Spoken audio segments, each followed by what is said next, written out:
So I'm sitting here treeing up some waxes to get ready to cast, and I thought this would be an awesome opportunity to make a video. I'm already getting started into it, so excuse me, I didn't start from the beginning, but I will walk you through what I'm doing. And this is, again, this is the base that I use, and it's kind of a medium-sized base. You can see the pieces I've got in there already. And there's kind of a, probably like a 15-degree angle that I usually put them in. And I'm getting them, if you look, it's going to be real close to the outside edge, just because these pieces are kind of a little bit longer for the frame, or for the flask, but I can make it work. So I'm kind of squeezing them in there. If you look, there's not much room in between the pieces. You can get them super close, just as long as the pieces are not touching each other, then you're good. If they do touch, what'll happen is they'll actually cast together and they'll be stuck together, and you'll have to break them apart or take a saw blade and cut them out and then repair that area that they were damaged. So I've got a number of these that I've still got to tree up. You can see these yellow pieces. These are actually 3D casted pieces, and these are just a few bales that I need for an existing piece. So once I get them 3D printed, sometimes I print the sprue actually on the piece, but on these ones I add a little bit of a red sprue, and I get them in boxes in different sizes. It's kind of what they look like. Now this doesn't stick really well to the 3D printed piece, so I use what's called sticky wax, and this is a let's see what the actual name. I don't have the box, but it's actually so. And then I put the sticky wax to the 3D piece, and then I take the sprue, the red sprue wire, and attach that to the sticky wax, because the sticky wax is exactly what it's called. It's sticky. Once it's hot, it sticks to everything. So it sticks really well to the 3D printed pieces. So you can kind of see. I'll go through and tree up some of these pieces so you can kind of see what I'm doing. So what I'll do is this is my my wax pen that I'm using. You can see the tip. I've modified it a little bit, and I've got the setting pretty hot.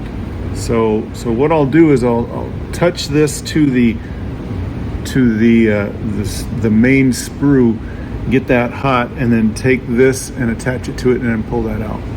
So this sprue is a little bit long, so I'm going to trim this out first. So I just got a paper towel, and I just trim off a little bit extra. Once I trim it off, I always rub this on the paper towel, because I don't want any molten wax on here, because when I get really close to the piece, sometimes the piece will have some static electricity, and it'll actually pull the wax off of the hot tip onto the piece, and then you've got a kind of a mess on the piece that you don't want excess wax on. So you can kind of see what I'm doing here. I'm just gonna take this and drop it in there, and then pull it out.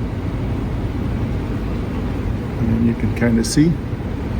And then what I'm also looking for is where it attached. I don't want any voids or negative areas, like little holes or pits, so that that will be an area that can catch investment during the casting process. So sometimes I'll actually take, this is it's called inlay wax, and sometimes I'll take this little inlay wax, and I'll just touch it right around where this piece is attached to the main sprue. And again, I'll just take the next one, cut off the excess sprue, set it there, pull it out, and then you've got a couple of seconds that you can actually move the piece around before that wax solidifies all the way. So you can kind of see that's just sitting there, and you can get, so this flask is about this tall, so I can get as many pieces as I can up to that point. Add a little bit, or subtract a little bit there. Stick that in there, hold it, and pull it off. And then I always just kind of make sure that that actually piece that I just put on there is not touching one of the other pieces, because that's it's not what you want. And there we go. That quick. Set this in there. And then you also want to make sure when you attach this where the tip is. Just kind of pay attention to where the tip is all the time, because you don't want this tip to be in contact with any of the other pieces that you've already sprued up, because it'll just melt and destroy the piece. So that's why I'm kind of coming in at a top angle, is just to avoid the other pieces that I've got already on the tree. And just looking to make sure that it's not touching anything. See? And then just continue to go. I've got another few pieces to go. And just because I've got that much room doesn't mean that I have to fill up that space. So I can have a little bit empty if I don't have enough pieces to cast.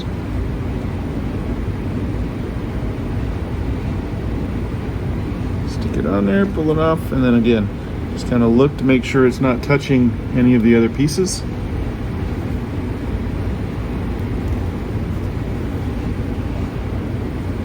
Take this one.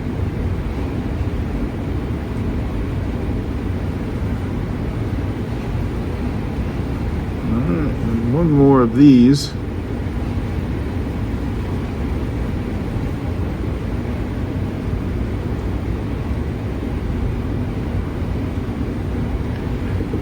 And then I've got a few of these as well that I'm going to throw on there.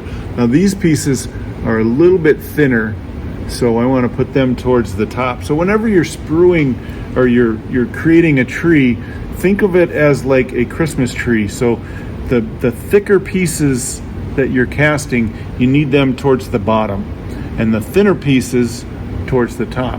It sounds kind of backwards, but when you imagine casting this upside down and you pour the metal in the hole, the metal's going to go down to the top of the tree first, fill that, and then backfill the rest of the area. So from the time that the metal hits the end and backfills, the actual metal is cooling as it's doing that. So the pieces that are on the bottom, you want thicker so that they can handle that temperature change, because again, it's going to be hotter here and cooler there. So you want the harder pieces to fill on the top, because you want the hottest metal to hit them and fill that first. So that's why these pieces, they look like they're big, but they're actually really thin. So I'm going to put those towards the top of the tree. Actually, first I've got one more of these 3D printed bales.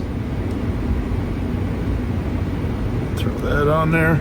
And then I don't need all of this, so I'm just going to come with my wax pen and trim this excess off. So I'm just sticking it in there and then pulling it out. So now I'm just going to take this, clean that up a little bit.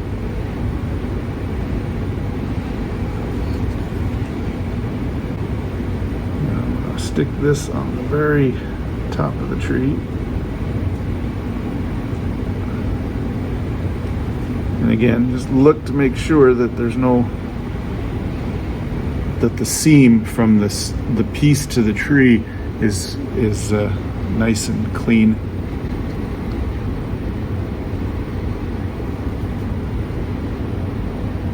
Got one more here.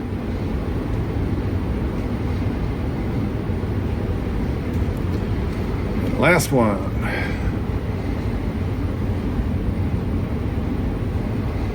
And what I'll also do, I don't need it on this one, but I've got a pair of tweezers and I've modified them a little bit. So the inside of these tweezers are polished, And then the edges are polished as well, so that if I've got a small piece and it's hard for me to get my fingers in there, I can actually take these and hold the wax, and it's not going to leave any tool marks. So then I can kind of come in here and do it that way. Just if you got like fat fingers and you can't get your piece in there the way that you want to, these things just help. So it's just a plain pair of tweezers that I found somewhere, nothing fancy, but I softened up the edges, polished the inside so that it doesn't leave any tool marks on the wax when I use it. So now just looking to make sure that everything is good, nothing is touching, and you can see. So I'm going to turn my wax pen off, and then I'm going to go over, and like I said, this is the weight of the base without anything on it. So now I'm going to go over to my scale, and I'm going to weigh the tree with the wax, and then we'll do some calculations. So you can see here's my scale. I'm going to tare it at 0, and I'm doing this in grams because that's what the weight of the base is. So throw that on there, and you can see it's 80.4. So I'm going to write this down. So sterling 65.6 and 80.4. So in my calculator, 80.4 minus 65.6 equals, that's 14.8 grams. Now the specific gravity difference between silver and wax is 10.4. So I'm going to multiply 10.4 equals, that's 153.92 grams of silver that I need to fill that tree. Now that's just the pieces, and I need an extra button. So I usually add like 15 grams or so to the button. So if I add 15 plus 15 equals, so we're looking at 168. So I'm going to round that off to 170 grams of silver. And then I've already done these two pieces. This is going to be 14 karat white gold. I've got a scale, or a conversion chart over here on my wall. And I've also got that conversion chart on my website, I think. If not, I will check to make sure that it is. And so that one's 47.8. And that's 48.1. So that's 0.3. So we're gonna go 0.3 times 14 karat white is 12.61.